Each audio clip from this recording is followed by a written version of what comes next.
भारत पाकिस्तानमध्ये आज दुपारी 12 वाजता महत्त्वपूर्ण चर्चा होणार। दोन्ही देशांच्या डीजीएमओ मध्ये होणार चर्चा।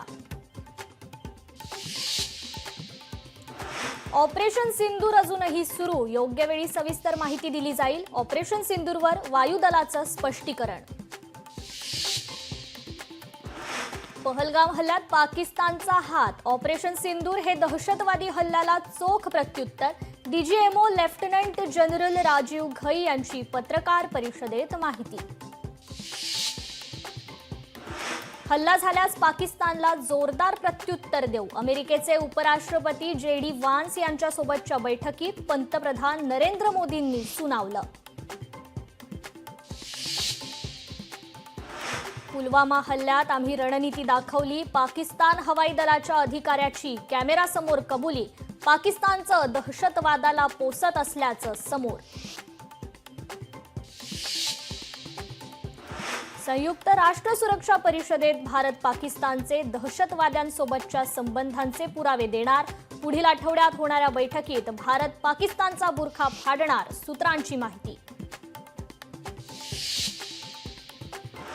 शस्त्रसंधीनंतर शेअर बाजारात मोठी उसळी, सेन्सेक्स 1700 अंकांनी वधारला तर निफ्टी 24,600 अंकांवर पोहोचला।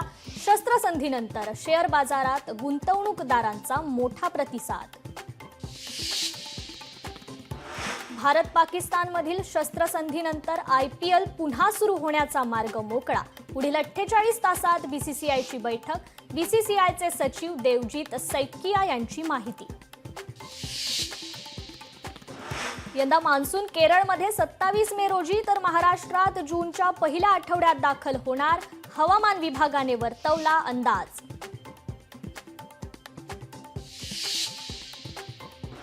नाशिक आणि धुळ्यामध्ये अवकाळी पावसाचा कहर, नाशिकमध्ये शेतकऱ्यांचं मोठ्या प्रमाणात नुकसान, धुळ्यातील 37 गावांना गारपिटीचा तडाखा।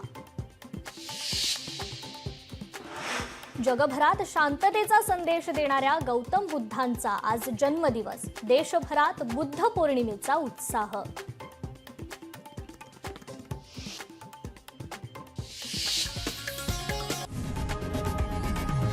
लोकशाही मराठी ऐका, पहा, जागरूक रहा।